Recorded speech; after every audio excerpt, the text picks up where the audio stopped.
Hi, I'm Codie Elaine Oliver. I created the popular Black Love docu-series with my husband after seeing the lack of Black people in media and entertainment in happy, loving relationships. We were actually being told there was a Black marriage crisis. So I asked Black people who were married what it takes to make their marriage work. And after more than 200 interviews, I've heard it all.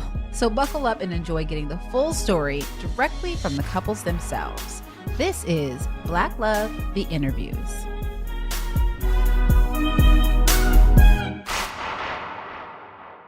Aonika and Sean Patrick Thomas had been married for 11 years when we did this interview, and Tommy and I were a few weeks away from our 1-year anniversary. And I kid you not, the moment I walked into their house, I immediately felt just this light radiating off of them. It was easy to tell that they were deeply in love with each other. And the first time they met, it was anything but love at first sight. Well, what happened was I was meeting my friends at a party. And so there was a long line outside the club and they were lost and they couldn't find their way to the party. And so I was on my phone with my buddies, trying to explain to him the address and where I was, because he was lost. And so while I was on the phone trying to give him directions to where I was, Aonika and her friend came up into the line. And so her friend introduced me to Aonika while I was still on the phone talking to somebody else. You knew.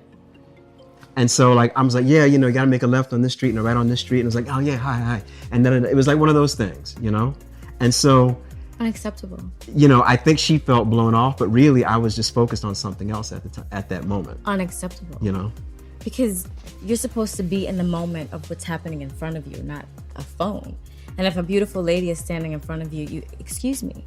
And then at least greet the person, take in the person that you're meeting, and then give you little directions afterwards. Right? So that's what happened. And so when we met again, like 3 months later, about 3 months later, when I saw her, I thought, I know I've met you, and I know we've crossed paths before. And and then we just kind of got reacquainted at that party. Did you speak? Did you say that? But that's not what quite happened. I was at the party, and I was squeezing into the kitchen, like to get something to drink or something to eat. And there's kind of like a narrow opening to the kitchen. And so we kind of squeezed past each other. And as we were squeezing past each other, I was like, I'm in love with her. Well, I was like, she's, mm-hmm. And, mm-hmm. And then on top of that, I thought we met. But I didn't say anything, and I just kind of, went about my business. And then later on that night, I was talking to a friend of mine, and he was telling me, Bob. And he pointed to her across the room. And he was like, you should talk to her. I was like, yeah, what's up? And he was like, she's a good girl. Like a lot of these girls in here, like, skeezerish, but she's a good one. She's a good girl, And I was like, okay. And I kind of, kept my eye on her at the corner of my eye. And me and my friend just kept talking. And then, not too long after that, she was offering everybody cake because it was a birthday party. And so she came and she offered us cake. And then he introduced us. Yes. And that's when we started talking. In my mind, I thought, oh, this is the rude dude that I met before. So this is, that's Sean Patrick Thomas. Because I remember my friend Vicky said, don't you think he's fine? And I know how you love like brilliant actors. I was like, yeah, he's brilliant, but that's about it. He's rude. No interest. But I have to say, his language did it for me. I was done after probably 3 minutes of conversation. Yeah. We had a good talk. Yes. Yeah. We talked. I offered him the cake, mm-hmm. and then he asked me to join him. And I thought, oh, what the heck? We sat down, and I think for the first time, my experience of dating in LA, like somebody actually, at this moment, he took me in. So usually, I don't know if you have any experience dating here. It's very different from the Southern gentleman thing, but people are always looking over your shoulder to see what's coming in the room next. What's, who else is here? Am I going to get that job from that guy? Sean was it was just me and him outside in a backyard at a party, and the conversation went from Shakespeare to family. We even talked about Lynn Thigpen had passed away. Yes. Death, and 3 hours of just nonstop conversation. And his language, I was picking up what he was putting down, like absolutely right away. I thought, this is friend for life. Well, that night, I offered to walk her to a car, and Anika's very, what's the word, social. And so I was like, you leaving? She's like, yeah, I'm leaving. And so I was like, okay, I walked to the door to wait for her. And I waited 45 minutes at the door for her to walk her to her car. Because like, she can't just walk through a room and say goodbye as she's moving. She has to say goodbye to every single person and stop and chat with every single person before she leaves. So I waited 45 minutes at the door to walk her to her car. And then we walked to her car, and we just it was kind of like a moment where we're like, are we gonna kiss or are we not? And I wanted to taste every word in his mouth. Yeah. I did. The man is he's a beautiful speaker, and I wanted to taste every word, but I was like, I'm a Southern lady, I have to say goodnight now. Mm-hmm. And I thought, I just met this girl, I can't just be all up in her grill like that. I need to chill, you know? So, but I asked her out for dinner, and we agreed we were gonna go out for dinner like the next week. And so that was that. And then we went out to dinner like a week later. Yeah. Yeah. And then we saw each other, I think, pretty much every day since. Yeah. Yeah. Thick as thieves. Mm-hmm. We had been dating for a while, and I asked her to move in here. And once she moved in, I thought, this is not what I want. Like, I don't want to just like live here with her. Like, I need to really decide like what this is, you know? And that took me about 5 minutes to decide what I wanted it to be. And so that was in like January or whatever year that was. And I thought, okay, I'm gonna ask her to marry me. Now what am I gonna do? And I just kind of thought it through, and I told my mom, I told my sister, I told one of my friends, I told my brother. And then I just, Run. no. And so I did the research, I got a ring and all that stuff. And I decided I was gonna ask her when we go back to New Orleans in April. And so that's what I did. I waited, I got the ring, and I just kind of had it in my hot hand for a couple months. And then I went and proposed in New Orleans in April. In front of my family, which was really lovely. I'll never forget, I was eating crawfish. We were having a backyard crawfish ball. And I had, if you really eat crawfish, you get the guts like everywhere. So I had crawfish guts on my hand.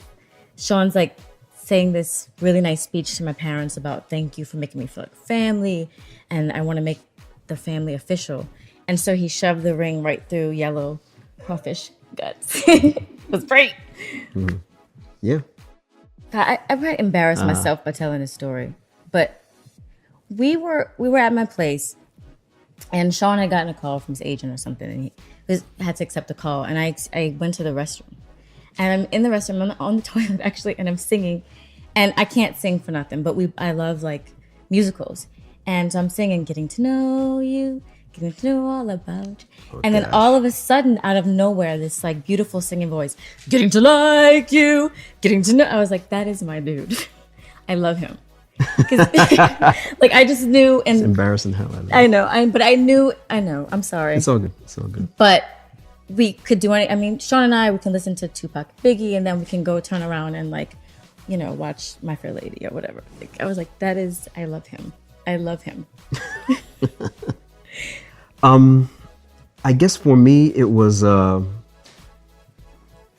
Italy? I guess so, like around that time, because we had been dating for I think 2 or 3 months. 2 months, and we left the country together. Yeah, and we went on a trip to Italy. Crazy.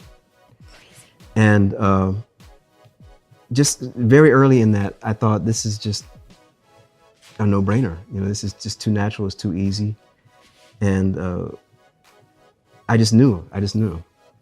And we had an amazing trip, and I thought this is crazy to go to Italy for almost 2 weeks with somebody that you really don't know. Yes, nuts. But it was so natural and so kind of perfect that, I just knew.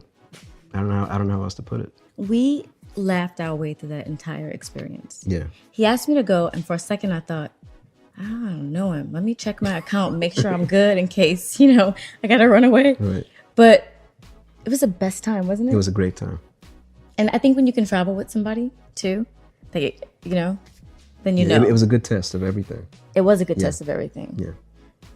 note to self: do never get on a motorcycle with Sean. Just don't do that.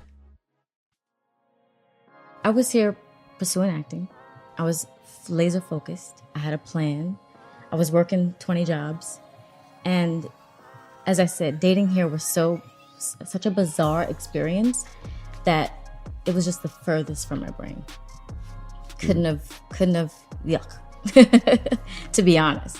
I just wanted to, and then when I met Sean at a time in my life that, if I were to be fair with myself, I was a little sad because I was heartbroken about my career. I was here alone. I had no family. I come from big family. And I was just starting to open the suitcase to say, I'm going to New Orleans or I'm going to Paris. I'm doing one of those things. LA is not it. And then I met him. I'm stuck here now. Yeah. I really wasn't looking for a girlfriend at all, like not even the slightest. I was, enjoying my life here. I had friends that I was kicking it with, every weekend, and we were having a good time. And you want a show? Yeah, and there was no inclination on my part to like slow any of that down, really. But at the same time, at my core, that's not, I'm not Mr. Party Guy, And so I think that all it took was for me to meet somebody that made it make sense to me, and then that was over, And that's what happened, because I was able to look at the way I was living and what I was doing with my time and compare that to my time with her, and there was no comparison, and it was over. My parents have been married 50 years now, so I grew up knowing what that looked like, what love looked like, what passion looked like. New Orleans is a tricky place because you get a bird's eye view into everything, the good, the bad, and ugly. But I knew passion, I knew father, I knew mother, I knew togetherness, I knew family, I knew what that meant. And I knew that I hadn't met that in anyone until I ran across Sean. So I think for girls in particular, I think to see a father and to see a loving relationship is everything. In a place like New Orleans, I imagine you grow up fast like New York.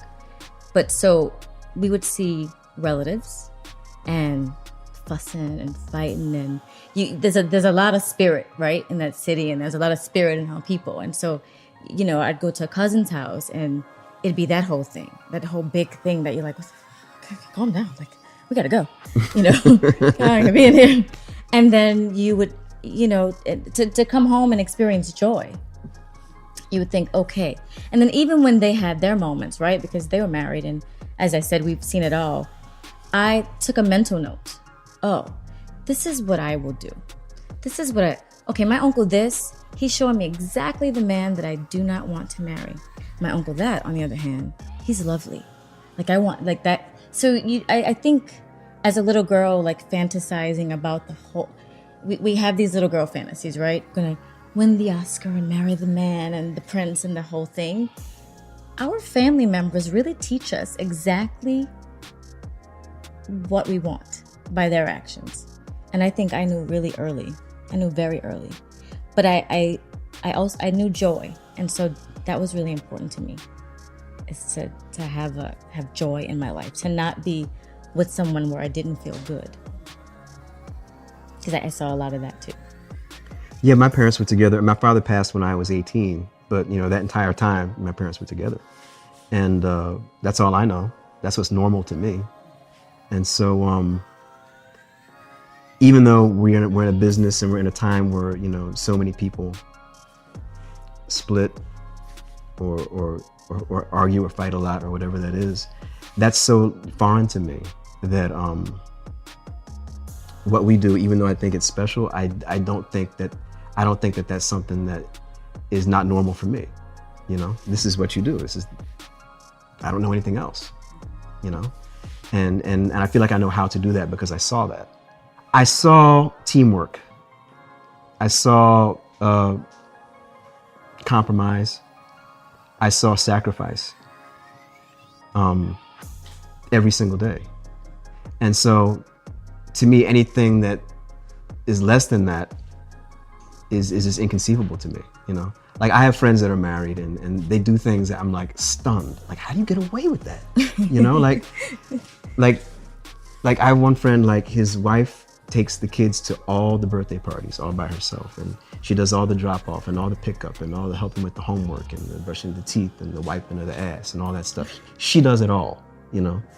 And my dad wasn't like that. Like when I got up in the morning, my dad made breakfast, you know? When I came home, you know, from soccer practice or whatever, it was my dad making dinner or my mom making dinner, you know, or whatever it is. Or, you know, sometimes my dad helped me with my math and my mom helped me write a paper, you know, like it was everything, it was teamwork, you know?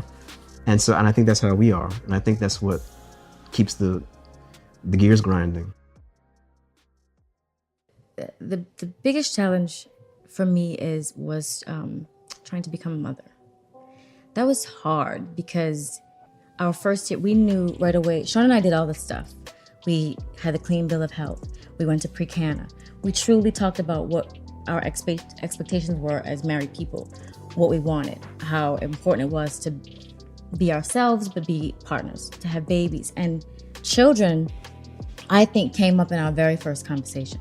And so when we began trying and I was losing babies, I thought one or two things. I'm gonna have to divorce him because he really wants a baby. And I'll tell you when that happened for me is we went to the ultrasound and we for our first baby, and we literally skipped across La Cienega, like something out of, if people saw us, they would have thought we were high.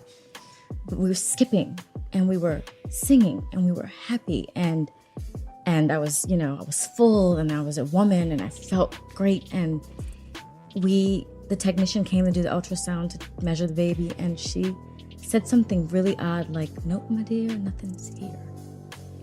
And it still makes me cry. The look on Sean's face, like I didn't know. I thought she's not talking about my baby. She's talking about something else.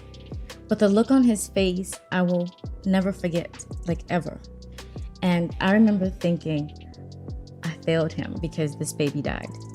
And then we tried again, and the next baby died, and we tried again, and I thought, he wants to be a dad, and I can't do that for him. And that was the hardest, absolutely the hardest thing for me. I sent myself through like crazy conversations, you know, and I'm sure it wasn't easy on him either, but I blame myself that my body wasn't working to make this happen. And once again, the universe was telling me no. So I had the baggage of my career, and now I can't have babies, and what else? And, you know, and that's not easy for somebody to look at you and deal with. But really, I wanted to fix it for both of us. Mm-hmm. Well, I mean, it never crossed my mind, like, oh, you know, let me kick it to the curb and let me get, you know, a real baby maker. Like, I never thought that, you know? Thanks. So like, it was never on that level for me in terms of the stuff that she said she was worried about. But it made things very stressful, you know? It made it was like, even when we weren't talking about it or actively thinking about it, it was just like hanging right there, like right over our heads, you know? And so everything just seemed to be hard, you know, like auditioning was hard and everything just seemed hard all the time, you know, like nothing felt light and easy. No. Even,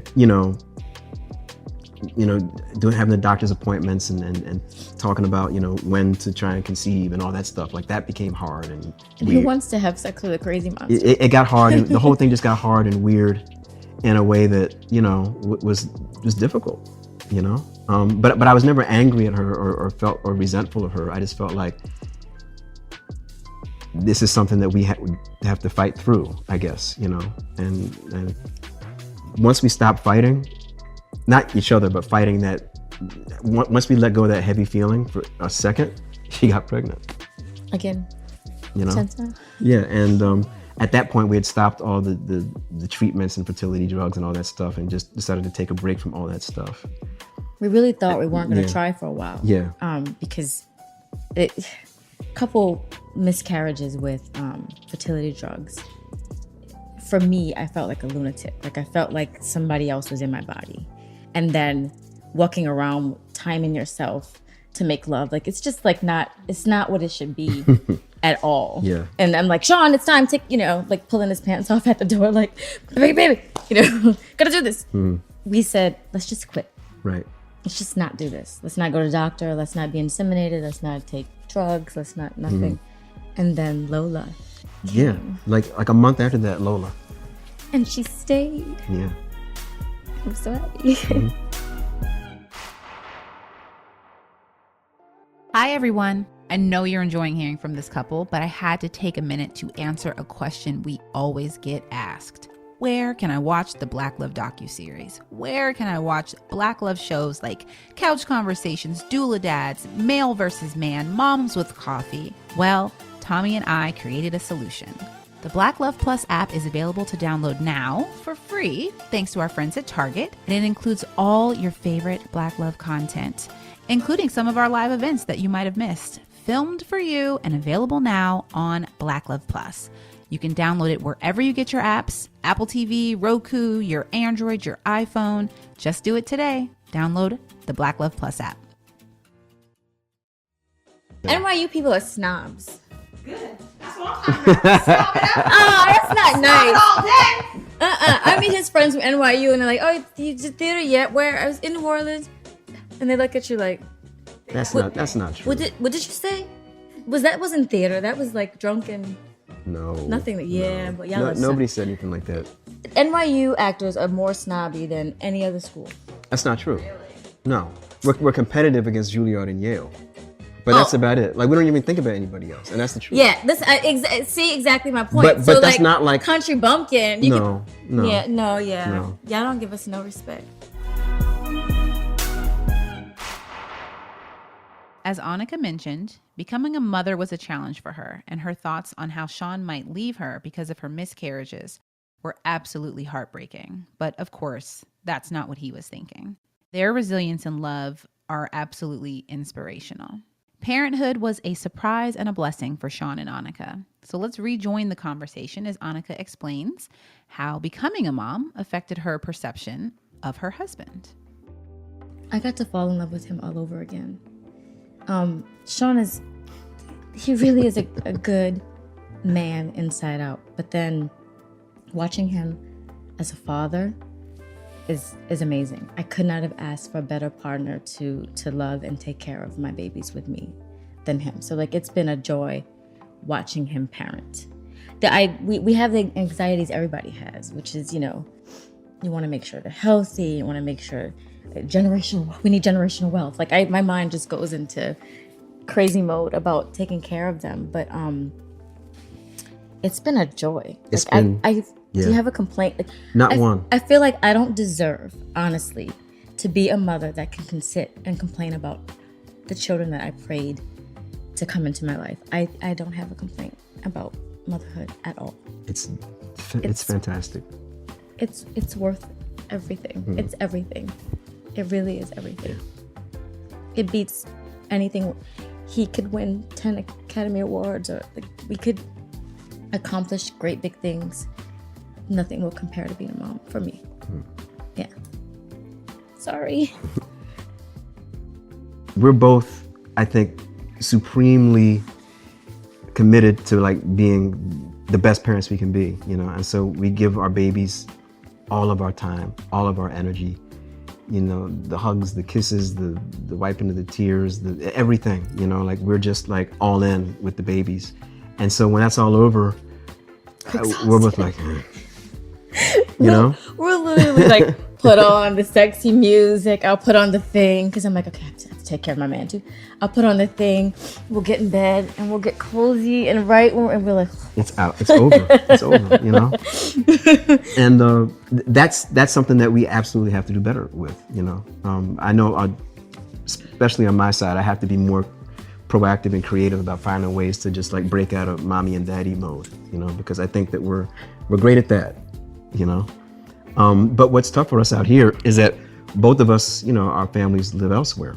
So we don't have, a whole lot of help with the kids. No. So if we want time alone, it's $500 to go on a date. It's an enormous expense just to, like if we wanted to have a weekend alone or a week alone, that requires like enormous amounts of, you know, coordination and planning and scheduling that, you know, it's very hard to pull off out here because we're alone. And I'll be honest, I messed up. When we first had kids, when Lola came, he was offering to take me any and everywhere. But I kept saying, I can't leave her.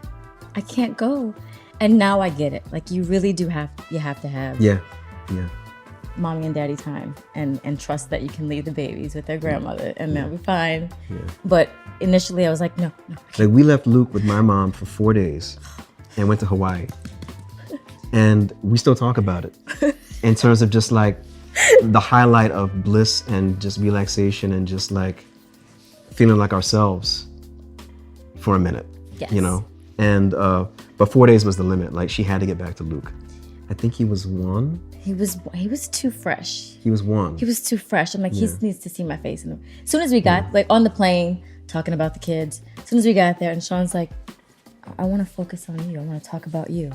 And then he'd start saying something really nice, and I'm like, you know, Lola did this thing, and it's just like I couldn't turn off. But I'm the same way though. Like, we're all about those babies. And but Hawaii, we checked out of that for a minute, and we have to do that a lot more. It's rough at times. It's hard, you know, because at least for me, I can handle the rejection. Like, I have very thick skin with that, so that's not the issue. For me, the issue is supporting my family.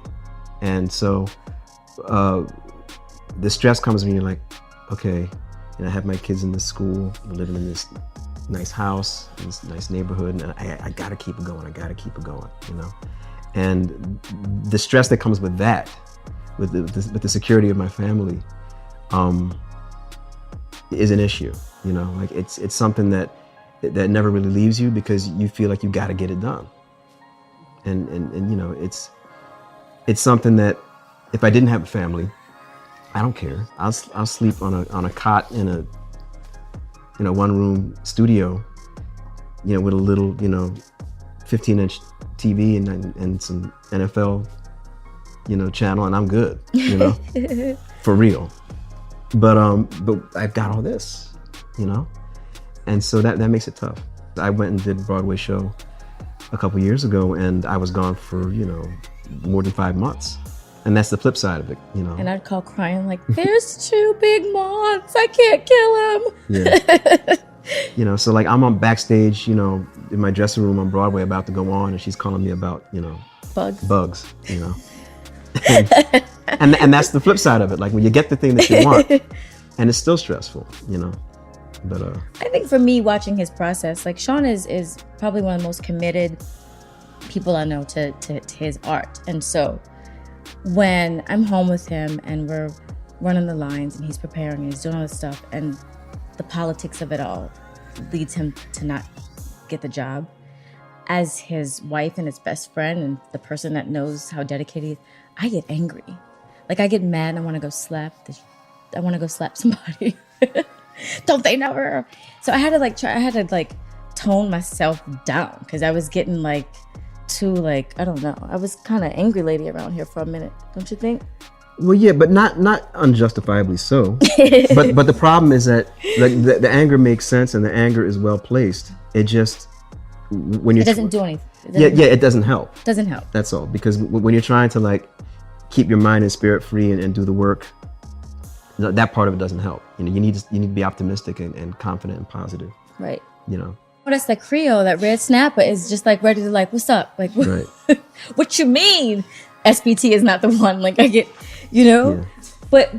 But honestly, seriously, it's because I know his dedication, especially when it's something good. Like, I know that if the phone rings right now and someone says, Sean, come do Othello for free on Broadway. He's like, look, y'all got to figure out how you're going to pay for this. Because I'm going on and you can get that job at Ralph's, at the grocery store, because I'm out. But I support that. Like, Really? I do. Othello for free? I do. I mean, I'm not, that puts up my shopping, but yeah. Listen, that's who I met.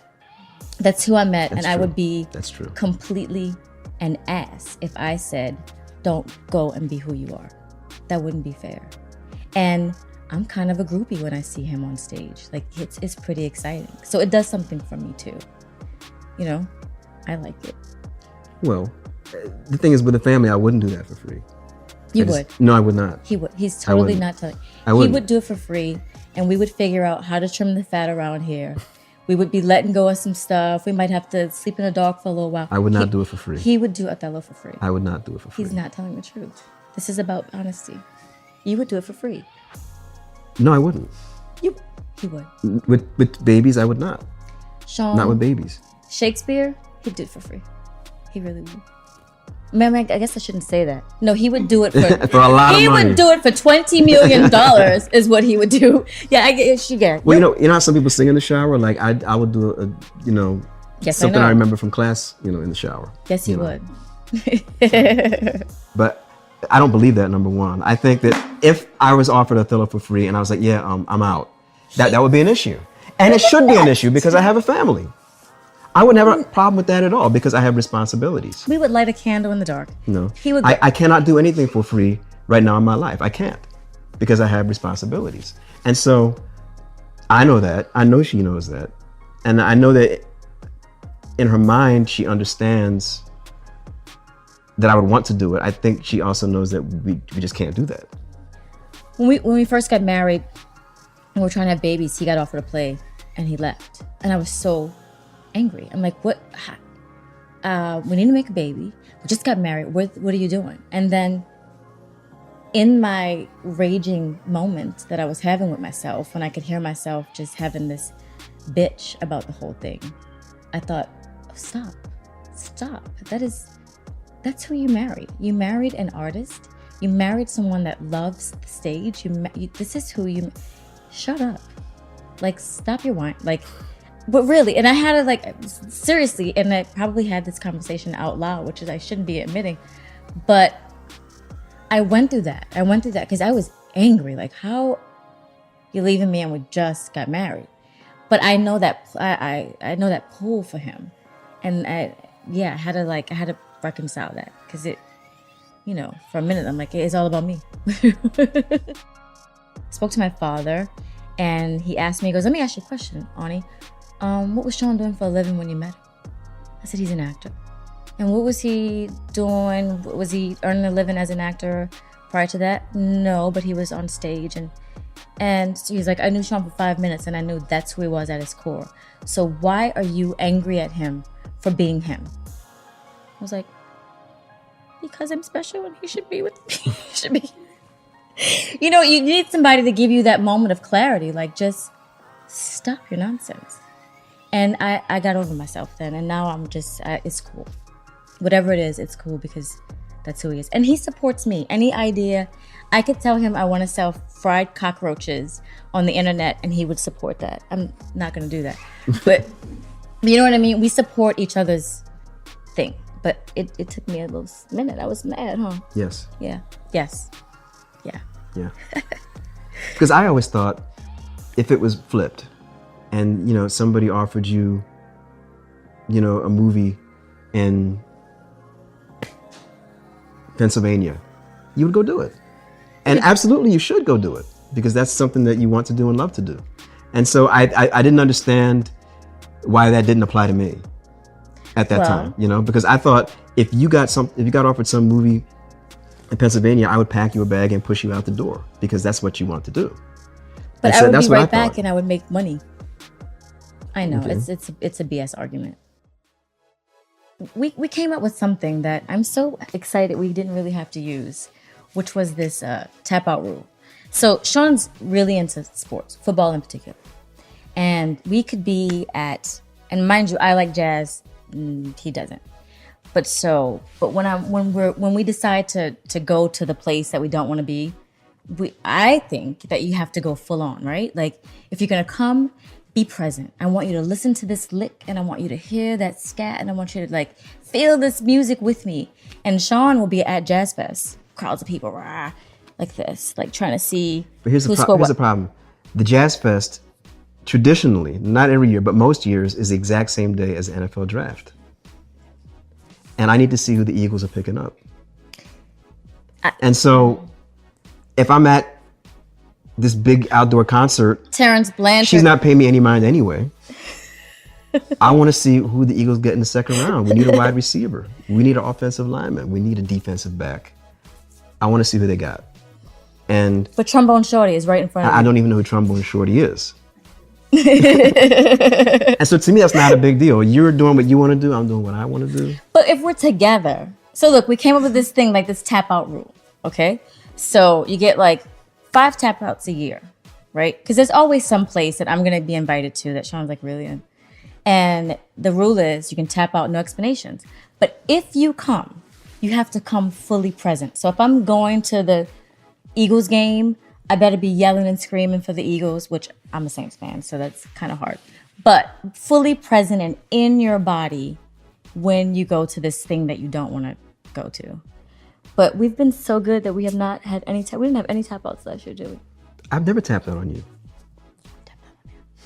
But you know what I mean? Like for me, it's important, I think, to be present, right? You're at a lunch with someone to discuss business, to discuss whatever. I don't care if we're talking about nothing, but don't text and talk to someone else while we're engaging. I agree with you. I can't. I agree with you. But here's the thing. Do not schedule a lunch during the draft. And it's easy. There's the draft. I have to be on that. And then once the season starts, I mean, I got to watch the game. Every game. Because every game, yeah. Every single game. Every single Eagles game. No, every game. Every game, because then you're on the, what you call it? The Fantasy football. Fantasy football. And then he's in 5 fantasy football leagues. So like 3. The kid, look, on Sunday, the kids and I know, like, let's go to church, let's go shopping. Because daddy is glued. We stay home when the Saints are on. Nothing should happen during the draft. To me, that's real easy, you know? I mean, it's a big deal. This is a real football house, actually. Yeah. What did I learn about myself? I guess good things and bad things, you know? I guess in terms of something I can improve on, I think that if I think I'm right, and if I know that I'm right, I don't care what anybody else says or what anybody else thinks because I'm right. Something going on there? And so I'm not saying that I haven't completed a full journey on that, but I'm aware of it. And so now, if I feel like I'm right and I feel like I know what I'm talking about, if I think it's going to be a contentious thing, whereas before I would ignore or talk over, now I keep my mouth shut and I listen better and I listen more. I still might think what I think and feel the same thing that I feel, but I'm just more diplomatic about it. Your eyes. But I'm just more diplomatic about it, and I listen more, and I really try and see the other side. I might see that other side and listen and still decide that I'm right, but at least I make the effort, you know, and that makes a huge difference. I mean, I've had, you know, I think it was my dad that told me, he said, do you want to be right or do you want to be happy? Oh. Which one? And I'm still a type of guy. Right. I'd almost rather be right than happy. You know? He's right.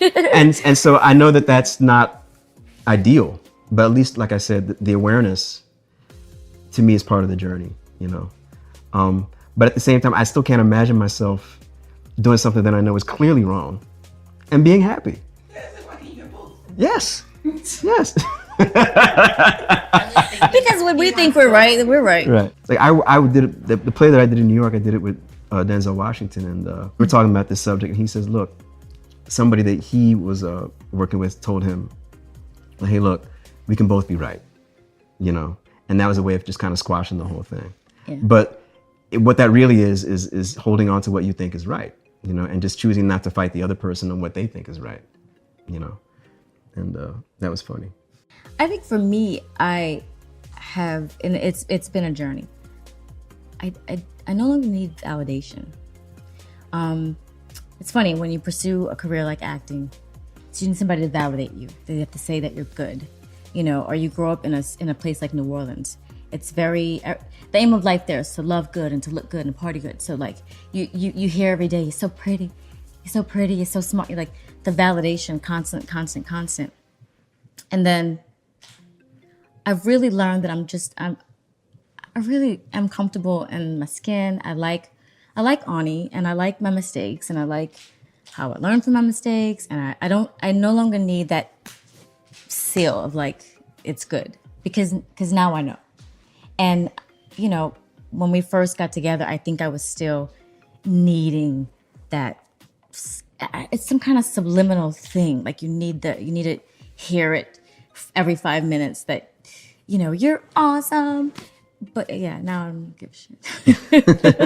I was like, I know I'm good. That took a while, which is crazy. But it's a rough It's very place. hard. And people are you're constantly hearing, no, you're not good enough, you're not tall enough, you're not black enough, you're not white enough, your accent is funny. Like there's everything you can think to hear, you hear. And then finally I decided, you know what? I am enough. And you're just blind. And that's just how I'm going to see this. Right. So just learning to be just more comfortable. And he's allowed me to do that too. Because to me, and this gets back to what we were saying before about being right, like I don't value anybody's opinion on me more than me. You know what I mean? Like to me, I have the highest level of security in terms of like opinions on me. You know? Well, and yes. anything that you think or you say doesn't have anywhere near as much value as to what I think about me. Except that you're in a business where someone else has to say yes. But you have to have the arrogance that if they say no, to keep stepping. I have it now. Right. I did not always. Right. Now everyone can kiss it. My favorite thing about being married to her, I mean, the first thing that pops into my head is the way she loves my babies is just beyond anything I would have ever dreamed or expected. You know, like the most amazing mother ever. You know, that's the first thing that pops into my head. And I guess aside from that, just she sees things in me that I don't see or dream for myself, you know, and always has, you know, like she can see me accomplishing so many different things that I never even contemplated for myself, you know. And so when she sees it so easily, it makes it easier for me to even begin to think about those things, you know. I would think those two things.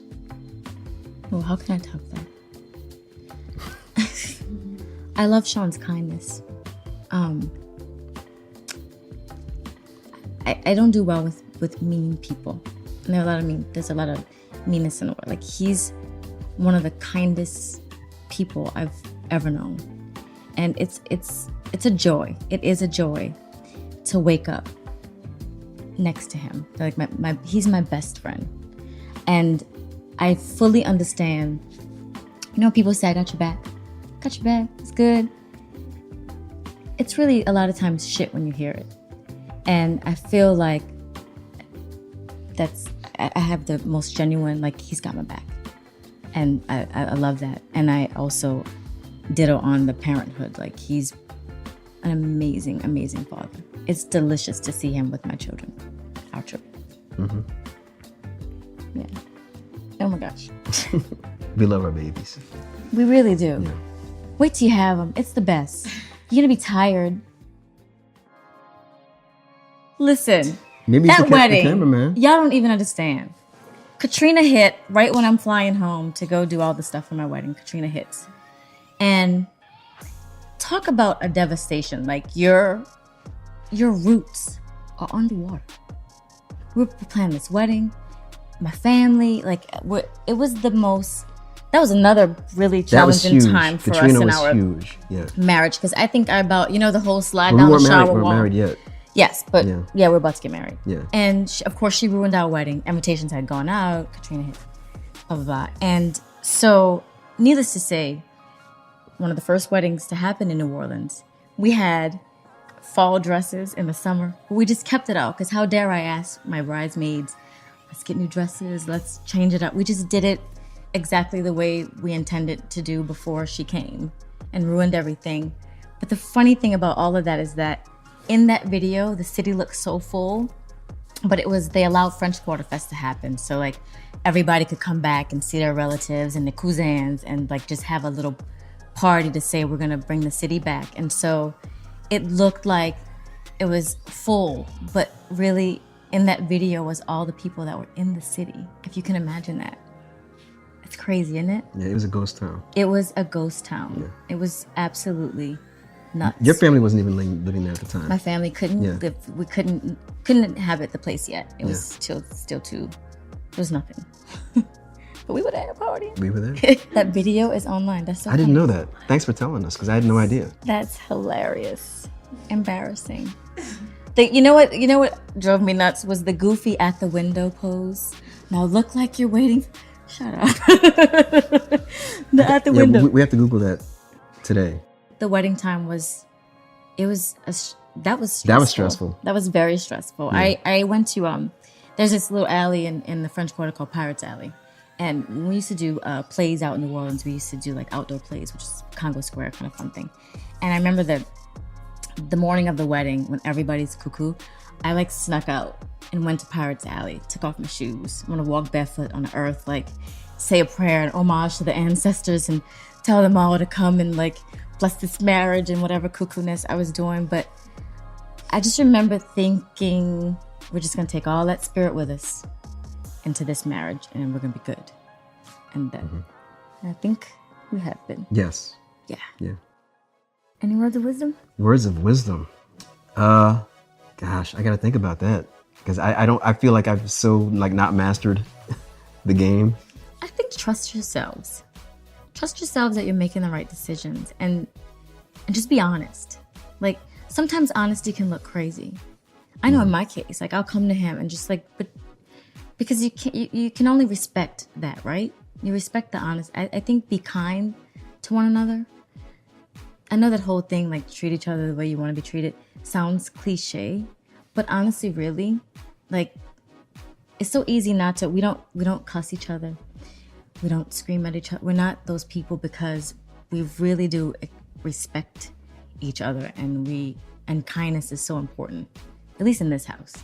Like, so I would say be kind and be yourself and be honest, and then it's easy. It's easy. And hard. No. I mean, as time has passed, I think that the concept of picking your battles is massive. You have to. Okay. Well, you disagree? No, just easy. Yeah, I mean, like, the more disciplined you are about that, the better off you'll be, in my opinion. And you'll find that those battles become less and less frequent. And you realize that how many things you may have clashed on before were so stupid or so pointless or so like not even about anything, you know? Or what the clash was about isn't what it's really about. It's really about this other thing, you know? And so like you get to the root core of what the dispute is about. And so when you do clash, it's about what it's really about and not about some stupid shit, you know? And so He's good at picking that out too. it takes discipline. It doesn't just happen. Like that, you have to make a conscious effort to wade through the bullshit and get to the core of whatever it is, and pick your battles. Yeah. To me, that's the number one thing I agree with that. in terms of like happiness and longevity.